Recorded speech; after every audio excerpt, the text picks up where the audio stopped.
The Pacers with 2 straight against the Hawks. We'll talk about that today with Bradley Rowland of Locked On Hawks, but not before asking an important question.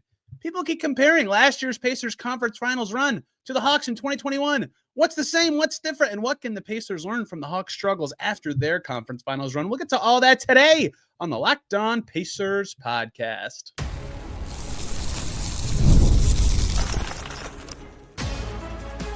You are Locked On Pacers, your daily Indiana Pacers podcast, part of the Locked On Podcast Network, your team every day. The power of Locked On at its best. Crossover time. Locked On Pacers, Locked On Hawks. Many of you might think, a game preview? No. We are not doing that today. Tony East of Locked On Pacers here with Brad Rowland of Locked On Hawks.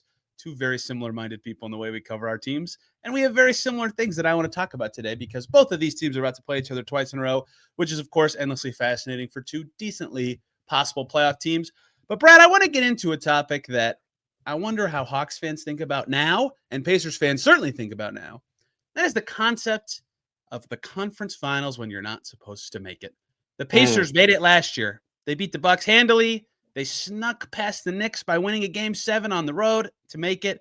The Hawks beat the Knicks handily, snuck past the Sixers in a Game 7 on the road to make the conference finals. And everybody said last year about the Pacers, another Hawks, right? They made it, one and done, one-hit wonder, blah, blah, blah.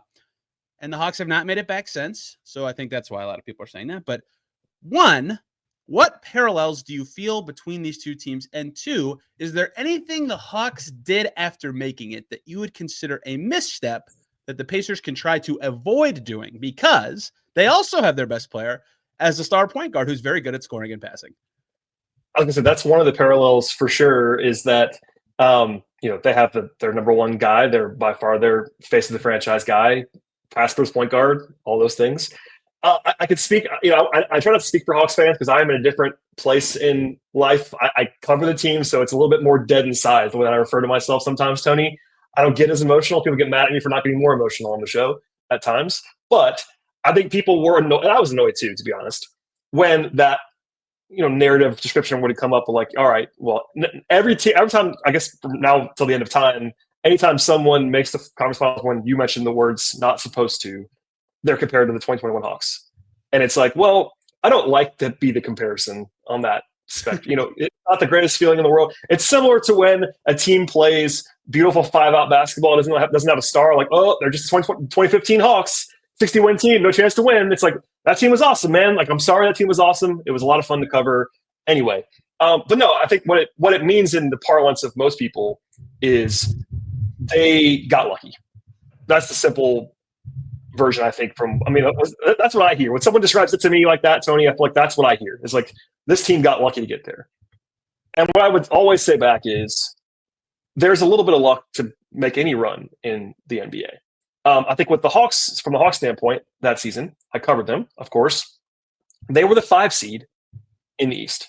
That in itself, 5 seed in the East is not supposed to make the conference finals, just on its own.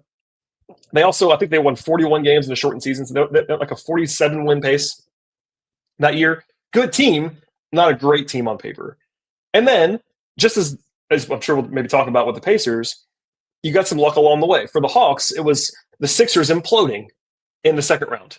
And that's what that series is known for more than the Hawks winning it, is the Ben Simmons meltdown, which never, honestly, that was the end of Ben Simmons in retrospect in Philly. And really as a star player. That was his career. Yeah. Right. So, and that's what that series is known for more than anything. What it's not known for is the Hawks won in Philly twice in that series. The Hawks were the better team for a large portion of that series, no matter what happened with Ben Simmons. And then the Hawks went out and maybe I shouldn't say almost beat the Bucks, but they won 2 games in the conference finals, one of them without Trae Young. That was a good team. With the Pacers, it was more of like injury-based than anything else, I think, was the reaction. But yeah, the parallels are obvious. It's like, team that wasn't supposed to be here, at least 1 or 2 upsets along the way, star guard that wasn't also seen as like a top 5 player in the league kind of guy. I mean, Haliburton flirted with that at times last year, maybe, for that brief period. Trae's gotten there a few times, but they're not seen in that, if you do a top 10 list, you're not usually going to see those guys on that list, right? And if that guy's your best player and you're the 5 seed, people are like kind of rolling their eyes a little bit, for better or worse. Yeah, the Pacers and Hawks both, to do more parallels, we're both 1 game away from being the 4 seed in the seasons that their run happened, which I only bring up to say, like, no one is shocked that a 4 seed wins a round, right? So it's really that they won that second time, that they beat someone who was like a significantly higher seed or considered significantly better. And yes, I wonder how, in retrospect, like Ben Simmons' meltdown and not shooting a layup that you and I could have made is remembered for that Hawks series. Like, if that Knicks series will be remembered as like, okay, they realized they were too shallow and got too hurt, and they traded for 2 totally different players and remade their team. And we'll see if things change for them, because it doesn't seem like they've really changed their strategy with minutes and depth. But regardless, like, the way those series will be remembered may not be because of the winner, and maybe instead because of the loser. The Pacers only won 1 game in that second round series. It just happened to be Game 7 in the Garden, but they are both very close to being a top 4 seed, which what I think felt different. Like Portland in 2019, they made it, and no one thought they'd beat Golden State. But I think they were the 3 seed. Like, nobody was like, this is crazy that they're in the conference finals, but they were clearly so much worse than the Warriors. So people talk about that a little differently. They like really built up the long crescendo for Dame to finally make it. I think that's the other part of this, is that it was kind of early in the rise of Trey and Tyrese. And so people didn't really know what they could be in a playoff setting when this happened. But it's just kind of goofy, because like one upset doesn't feel like, that's the reason I bring up they were so close to the 4 seed. Like, one upset doesn't feel like it should reach the reactions that it gets to, but then it gets to like, wow, this whole team, this whole franchise, or this whole player is just like a fluke. It's just weird, I know you know this, but it's no, I do, and you're right about that. And look, I think most people were not surprised that the Hawks beat the Knicks. It was the Knicks that year, which was honestly where the Trae Young MSG thing was born. That was that series. Yeah. They were the 5 seed, but they were not really an underdog in that series. They didn't have home court, but they won 4. They actually beat the crap out of the Knicks in that series, to be honest. But yeah, it's that one break that goes your way. And was Philly a vulnerable number 1 seed? Yes, maybe in retrospect, but was that the case then? Like, were people saying that then? I know for a fact the Hawks were big underdogs in that series, betting wise, all those things. Like, and they just happened to win it, and they played great. And it shouldn't tell the story. It should be the number 1 thing that you get, but it's unfortunate sometimes, especially for the Hawks. Like, I mean, the Pacers are somewhat to this degree too, where there's been a lot of good teams that the Hawks have been in the last 15, 20 years. There have been a lot of good teams. That was one of their 2 conference finalists. They never made the finals since they got to Atlanta, and the Hawks have 2 very distinctive conference finalists. The one team that everyone talks about, the 5-player player of the month award, like, becomes a meme now that I know you've seen. That's one of the teams, and the other one is more known for Ben Simmons than the Hawks. It's just like, it's disrespectful on some level, but also it's like, shout out how the NBA media works sometimes. So one big difference between these teams, like we've talked about all the parallels, is kind of where this conversation goes next for me. And there was a 1-season gap between the Hawks conference finals and their trade for DeJounte, correct? Yes. So that is one huge difference to me, is that the Pacers in their conference final season had already traded for the sidekick, air quotes, to their star player, whereas the Hawks, it was later, which leads to my question of, since then, I think part of the reason the Hawks have still landed with this label is they have not been as good, and they haven't made it back there, or they haven't won around at all since then, right? I believe that's correct. That is. Yeah. So what have they not done right? And is it anything that another team can look at as a cautionary tale, or is it just like bad luck? Is it that DeJounte didn't fit? What all do you look at as like, this went wrong or that went right and they got bad luck? Like, how would you describe that part of it? It's certainly multiple things. It's interesting because I'm glad you pointed out the one parallel that isn't there, and that Pascal was already on board. With the Hawks, and they all said this after the fact, they didn't know it right away, but they got a little bit high on their own supply. You mentioned earlier, like, they arrived a little bit early. That was a young team. Travis Schlenk, who's no longer the GM, said this even when he was still the GM, where they got a little bit complacent after that year. They didn't know it at the time, but organizationally, from top down, ownership, front office, they didn't change anything. And while I think that the Hawks were probably better constructed than people remember that they were at that point in time, they were only, quote unquote, like a 47-win caliber team the previous year, and they really didn't make an upgrade. They kind of ran it back, which is the temptation that every team has that has a good run. Like, why would you change your team? You just made this big run. You're a young team. But the Hawks just weren't good enough to do that. and not have any wear and tear or decline. And the next year, they were still okay. They made the playoffs. They had a bad playoff exit against against Miami, but they were a 43-win team. Basically, all of their like older supporting guys, Danilo Gallinari, Clint Capella, like they got a little bit worse, right? And there was no guy to step up and make that big leap and do what Pacers are obviously having Siakam do. And that led to that was one angle. The second one is the DeJounte trade, and I think people know by now that didn't go well. It went so badly that they traded him 2 years later. And granted, they made kind of a home run ejection trade. Oh, wow. Just wow. But the first trade was objectively terrible. I mean, it did not go well in any way. I'm not to say that I hated it at the time. I was definitely lower on it at the time than everybody was, and I got a lot of heat for that. But they made one big bet. Honestly, their biggest trade in this entire era of Hawks basketball, I mean, honestly, longer than that, more than a decade, was that Murray trade. They traded the farm for DeJounte Murray. The team that traded away Luka gets that number one. Well, that was a draft day trade. It was not like he was proven. And also, they got a potential Hall of Famer back. Yeah, I was going to say, he might make the Hall of Fame. And I will, by the way, sidebar, I will go to my grave wondering why the Hawks get more heat for that than the Kings and the Suns do, who both didn't get Trae Young in those transactions. Anyway, but you're right. Obviously, that's controversial. But as far as of ready-made players, they traded a lot of stuff for DeJounte Murray and made one big bet on a one-time All-Star, and it didn't work at all. In fact, they were worse the next two. They were worse the next year, and they were worse the next year. It's actually impressive to make an all-in trade and then get worse than you were before, and then the next year run it back and get worse. They were worse in 2 consecutive seasons. So again, a heroic ejection from that deal. But the first deal, it's two things. It's complacency after the first title, not after the first run, and then the big move to kind of not be complacent, to show that you were trying to win again, to be all in, was a disaster, and that is a tough combination. This show is sponsored by BetterHelp. Who's in your support system? We all need people to lean on, whether it's friends, family, mentors, or professionals. Even the strongest leaders and athletes know that asking for help makes them better. Therapy is one of the best ways to build a strong support system. It's not just for tough times. It helps with setting boundaries, developing coping skills, and becoming the best version of yourself. People have seen firsthand how valuable it is to have a support system that keeps you grounded and motivated. And therapy is not just about crisis moments. It's a tool for self-improvement, stress management, and navigating life's challenges. BetterHelp is fully online, making it easier than ever to connect with a licensed therapist from anywhere. With over 30,000 professionals available, you can find the right fit and switch anytime at no extra cost. Build your support system with BetterHelp. Visit BetterHelp.com/LockedOnNBA today to get 10% off your first month. That's BetterHelp, HELP.com/LockedOnNBA. It's funny because you talk about complacency. Like the Pacers literally ran it back. Jalen Smith out, Thomas Bryant in. That's it, right?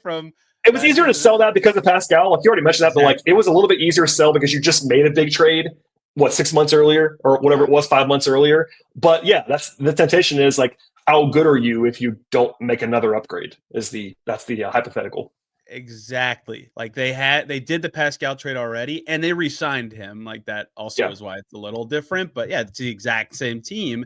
And it's so easy for them to go, well, we have, half a season more with Pascal this year and our young guys get older and we'll be better. And now they're playing better. But at the start of the season, it was hey, maybe everybody was right to say, don't do this. And so that's what I wonder next is one, I think that the Hawks who won 43 games and then lost in 5 to the Heat that year, it wasn't even close. Right. Yeah, it was 5. And that was honestly, I'm generally a defender of Trae Young. He was awful in that series.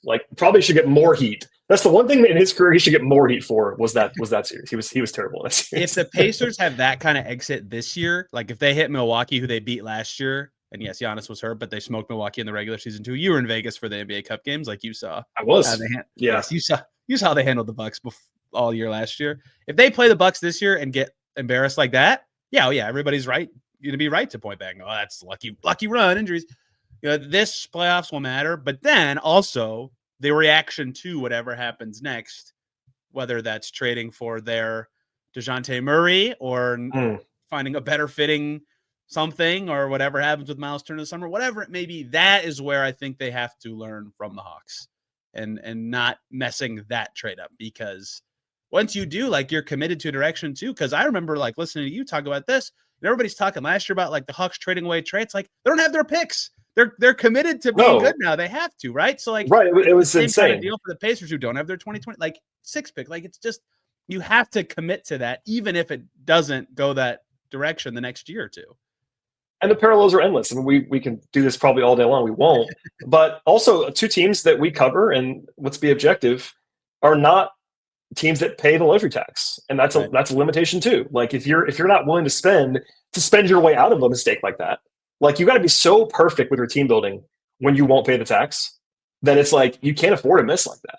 And if you do, like, you kind of have to kind of lean into it and hope it just figures itself out, because otherwise you're either, like you said, without picks, or you just can't make the next trade, because then you're further all in with no picks and you can't spend the money, and you got to send. The Hawks have had to salary dump some guys because they can't. Well, I shouldn't say had to. They thought they had to to avoid the tax, because even if you give an overpay on extension, like, look, DeAndre Hunter's extension, good player.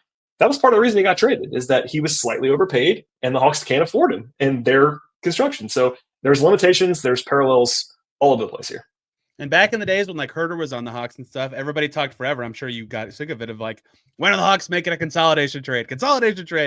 And the Pacers, that's like their big talking point right now. It's of like, course. Well, every team wants to consolidate, and I get it. Like, the theory of consolidation trades is another podcast all itself. But like, how many of those actually happen, Tony? Yeah. That are like, what people want? I get it. Like, it's a great idea when you have a bunch of young players. The Hawks have been in the lottery several times. They had a bunch of guys who were good young players, but what team is like, you know what? We'd love to trade our star to you for 3 B+ players. No one wants to do that. Yeah, and then the other team's in the same spot where they have to make a consolidation trade now because it's the same exact thing. It's very hard. Yes, it's Emmanuel Quickly and RJ Barrett for OG Anunoby is rare, right? Like, it's and was surprised. I mean, everyone was shocked by that trade, because it was like, what is Toronto doing? Like, not it was like, why would they? That's the return they wanted, and they followed that up by also trading for Brandon Ingram. I don't know what Toronto's doing. That's a different podcast, but alas. Yeah. If not Exec of the Year was an award, Masai Ujiri would not win because Nico Harrison exists, but he would be on my ballot if I had a vote in this fictional thing. So indeed. I will go back and look through every Hawks transaction one day just to really think about what can the Pacers do to not have this happen. But I do find all these parallels to be fascinating, right? Because everybody pointed to that.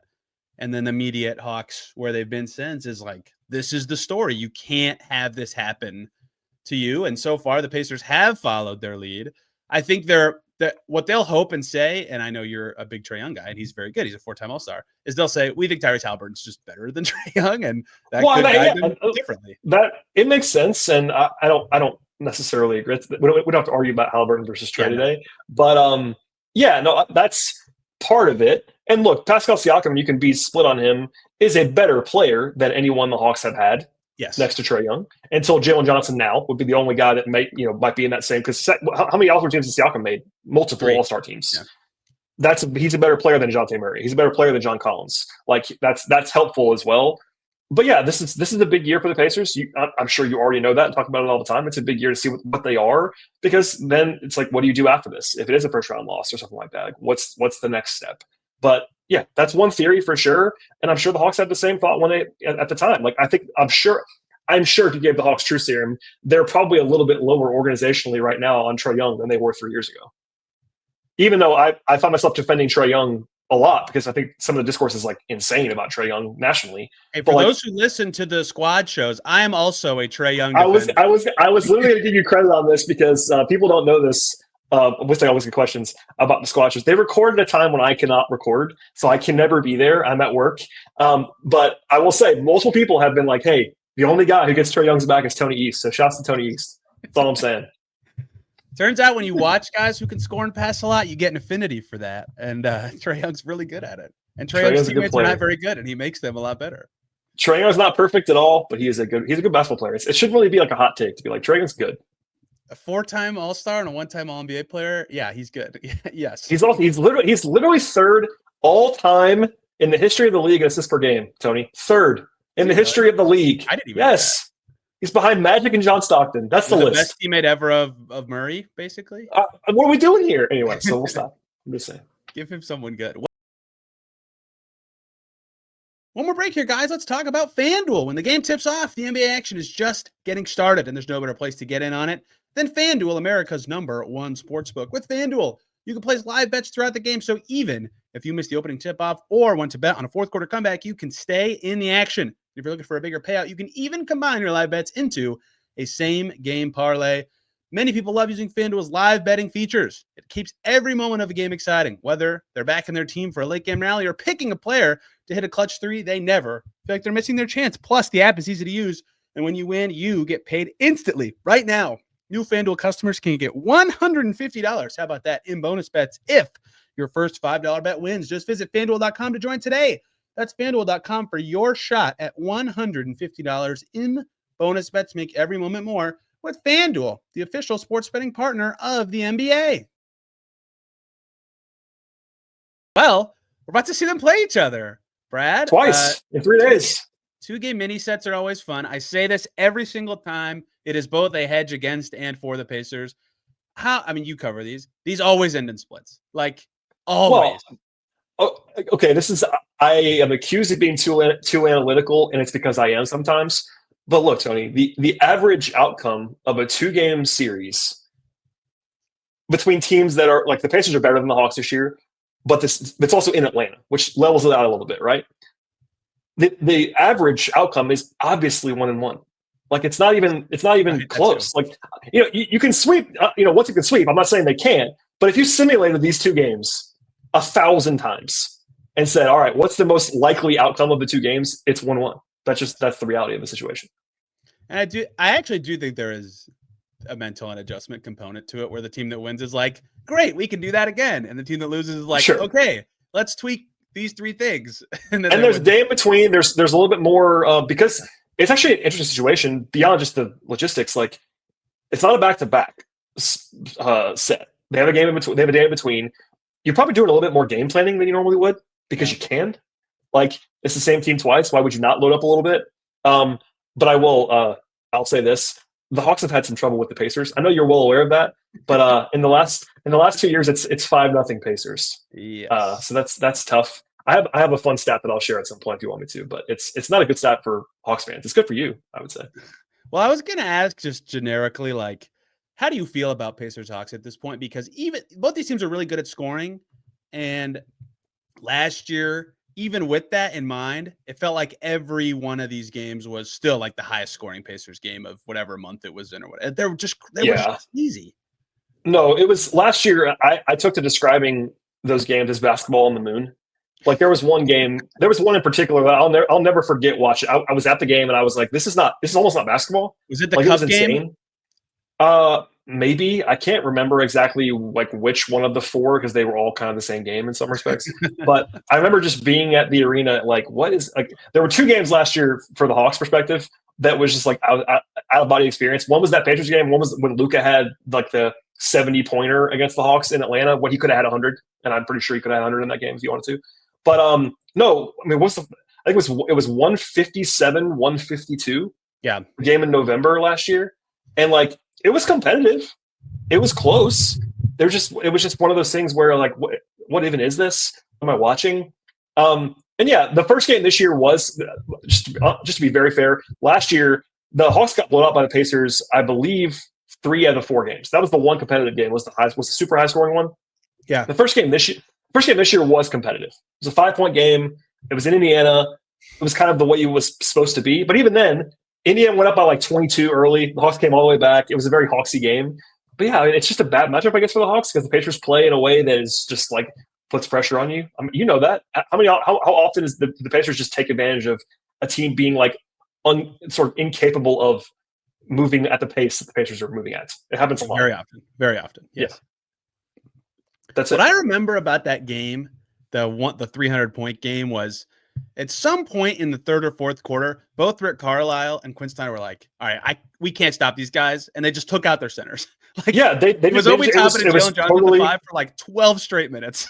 It was so funny. Yeah, I mean, I believe the Hawks played a center in that game for 35 minutes, which is like the Hawks never do that either. Like the Hawks always play a center, always, and they just didn't. They stopped doing it, and it was the Hawks shot 48% from 3 in that game and lost. They shot 60% from the field in that game and lost. Like, it was just like an endless amount of stats to just say this is the most insane game you've ever seen in your life. And Haliburton was out of his mind. He hit 9 threes that night. Like, all these things that happened. And I don't expect to see that. I will say the Pacers, this is my experience, you cover them every day, are not quite as outlier fast as what this year is last year most of the time. Like, they're not in that like number one in pace, like craziness that it felt like it was at times last year. And the Hawks generally, by the way, are playing faster this year than they were last year. So maybe the Hawks will be more comfortable at that pace than they were a year ago. But also, would it surprise you if it was 140 to 139? Wouldn't surprise me. You're exactly right. Their pace is like, you look at the pace number this year and last year, they're almost the same. But everyone else in the league is like, oh, let's play faster. It worked really well for the Pacers last year. When the Pacers stunk to start the season, when they were like 9-14, someone said to me, everyone's playing like the Pacers, but the Pacers, right? Like, everybody sped up. Yeah. And so them playing just as fast felt way slower. And it looks way slower. They're not ranked as high. So yes, that's absolutely true. And I think most teams are more comfortable with it, which is why they've had to be better at defense and figuring out how to win close games, like the one they played against the Hawks in early February that I thought the Hawks were going to win, because the Pacers have not been good at closing out that exact kind of game this year. And they somehow found a way to win that one, which is part of their evolution as a team. How are the Hawks playing right now? Karis LeVert looks awesome every time I watch the Hawks recently. Ex-Pacer. Yeah. But what do you expect this series to look like for them? The Hawks have been frustrating, but I would say not as bad as people want to think that they've been playing, if that makes sense. Like, they are losing more than they win right now. And that is probably objectively what the team quality is for what the schedule's been. They've actually played 9 consecutive playoff teams. It's about to be 10 and then 11. They will have played 11 straight games against playoff teams. Tough run. Not the most insane games in the world. There's some Orlando in there. Like, it's not like they're playing like all elite teams, but all good, like no bad teams for like a month, basically. And that's tough. There are no easy ones. They had a bad loss against Miami last week. They did not play well in at all. But other than that, and they lost to the Thunder in a way that everyone loses to the Thunder by 16 points, because that's just the Thunder every game. But other than that, they had some close losses. Like, they lost to the Bucks last night in a winnable game. It was much tied to with the a minute to go. Chagrin, yes, they lost the bad fourth quarter. It was tied with a minute to go. The Hawks just missed like 5 or 6 shots that they sometimes make in the last 5 minutes. It's one of those games that's like, make or miss league, guys. Sorry, and people don't like that, but it's just what it was. They're not playing great. They're not the same team without Jalen Johnson. Like, for Pacers fans, like, the Hawks are not the same team. Not to say the Hawks were awesome with Jalen Johnson, because they weren't, but they were like competing for the 6-7 seed kind of area with Jalen Johnson. And now their team quality is more like a 9 seed kind of team. And that's a meaningful difference. They're not the same exact level, but they're still good. They're still a reasonable team. They have reasonable depth.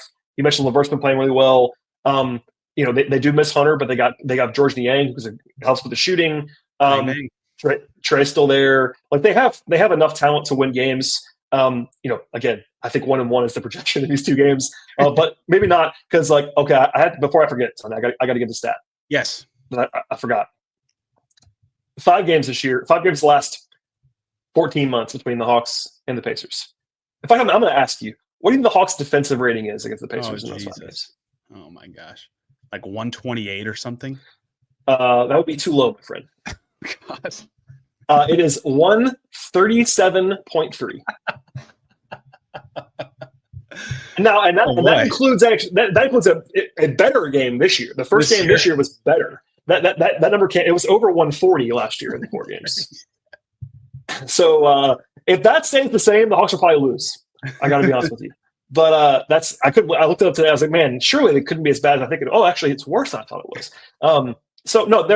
I would say the Hawks, what I have said on my show is that they were like in that 42 win projection realm with Jalen Johnson, and now they're like a 35 win team over the full season. That's the level that they are. Well, they're they're 97% to make the play right now, because they're going to play the 29 win Bulls at home in the 9-10 game. So they'll probably have a 1-in for the playoff. Pretty much. Well, last year they lost to the Bulls in the 9-10 game. That's true. In like pretty bad fashion too. They got blown out in that game. But my theory is that Billy Donovan will show up to the play-in game this year, walk on the court, and say we forfeit, and then the Bulls will leave. That is my expectation. Well, and I will say, just to get out in front of this for my fans, my Hawks fan people that listen to the podcast, the vibes on this year's Hawks team are so much better than the vibes on last year's Hawks team. Like, there you go. and that matters. Like by the end of last year, I'll just raise my hand. Everyone was ready for it to be over. Players, coaches, they're still trying to win, but like the vibe around the team was just brutal. I was like, man, just get this over with. Now it's not like that. The Hawks are competing every night. They're having more fun. They're not winning a ton of games, but the locker room culture is better. They're a young team. Like they have more direction now than they had a year ago, which does matter. I think this, like every era of the Pacers that I've covered, there's always one team that, like, regardless of how the game's going, I'm like, yeah, the Pacers can win. The Nate McMillan Pacers, it was the Magic, like the Vucevic Magic. Mm-hmm. No matter what happened, Sabonis was going to play well, and they were going to beat the Magic.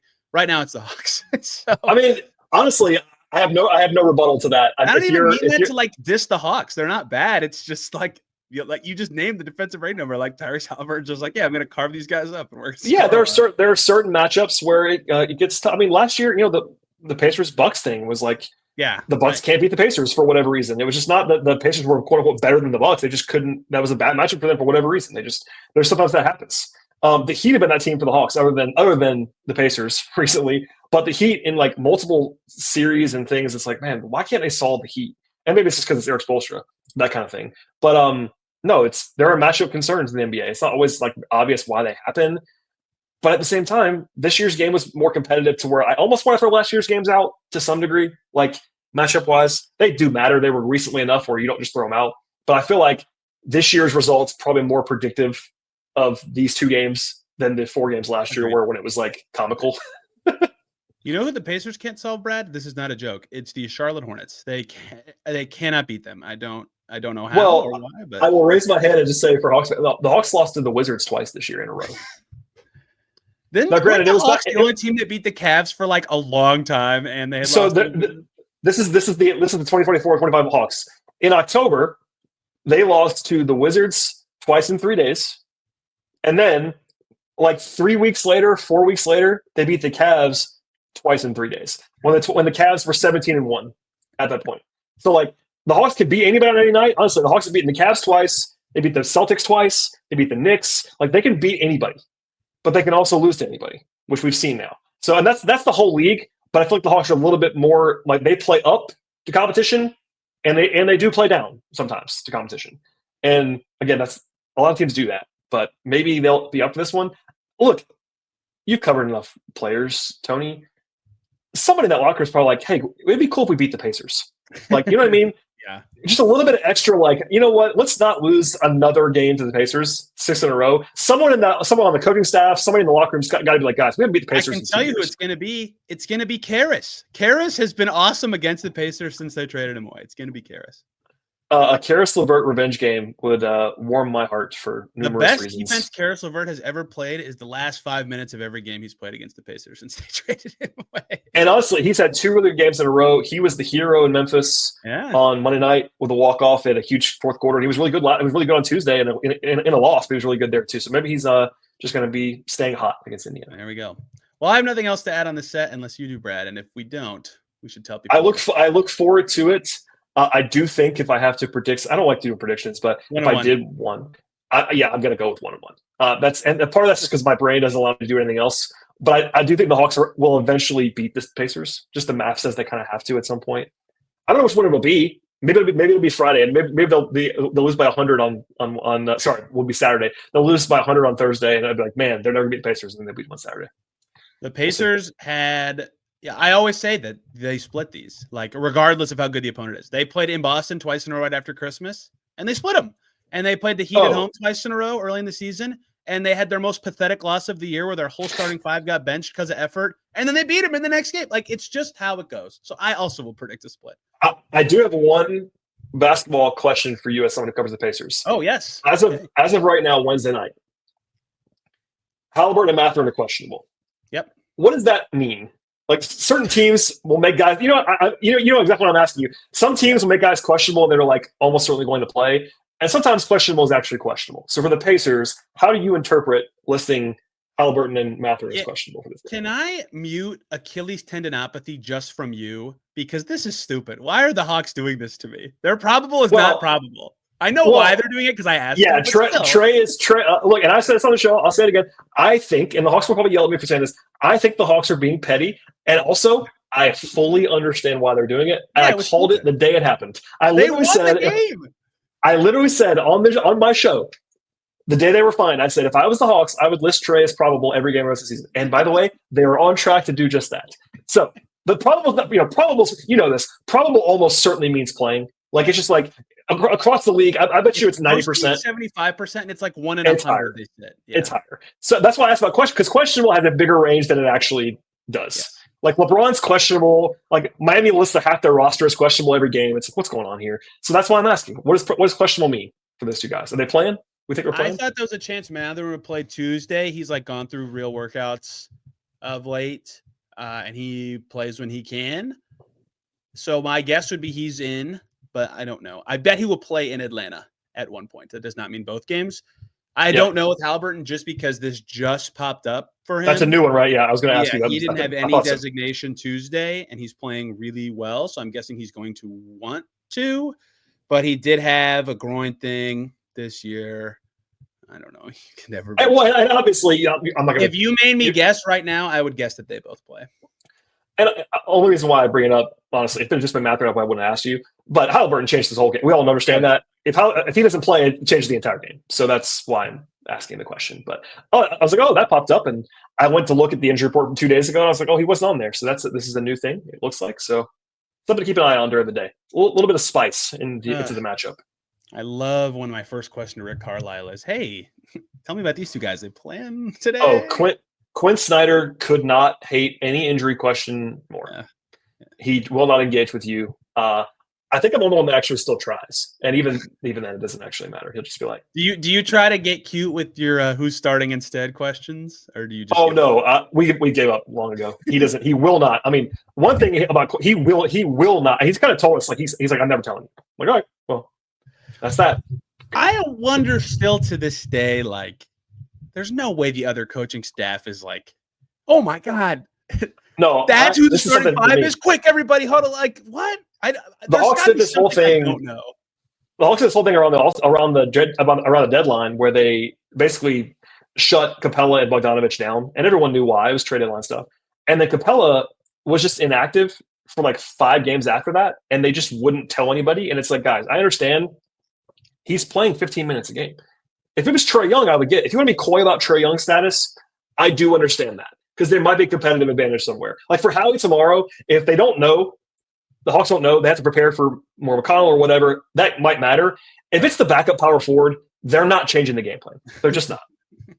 So that's my thought on that whole thing. That's just one man's opinion. But and I bet like if a coach just heard me say what I just said, they'd laugh. But in my head, I'm like, there's no way they're like panicking about, oh crap, we had no idea this was. Everybody get in the locker room quick. We gotta go through this. Oh. You called it, but just so we say it out loud, it's the Toppin Bowl on Thursday. Oh, the Hawks signed Jacob. Yes. The Hawks signed Jacob Toppin. Brother Obi is on the Pacers. For people who don't know that on the Hawks side, that's granted, I don't think Jacob's going to play, if I had to guess, but he might be on the bench. So that'll be something. His new guy. First ever NBA game was with the Knicks because they freaked out and had to call him up because the Pacers played the Knicks the day of the Anunoby trade, and the Knicks were running out of players. So they're like, hey, two-way Jacob Toppin, let's go. And they played against each other, and their mom was there. So a chance for the Toppins to hop down to the I just watched Keaton Wallace play against Cason Wallace last week. OKC in Atlanta. Just, it's what the brothers are all over the league. Brad, I truly did not know they were brothers until you just said this. And now you do, Tony. Congratulations to you. The Hawks Anyone still listening, that this means it's time to go. The Hawks put Keaton in the last minute. And I was like, oh, their brothers are playing against each other. It's great. Anyway, that was the storyline of the end of that game.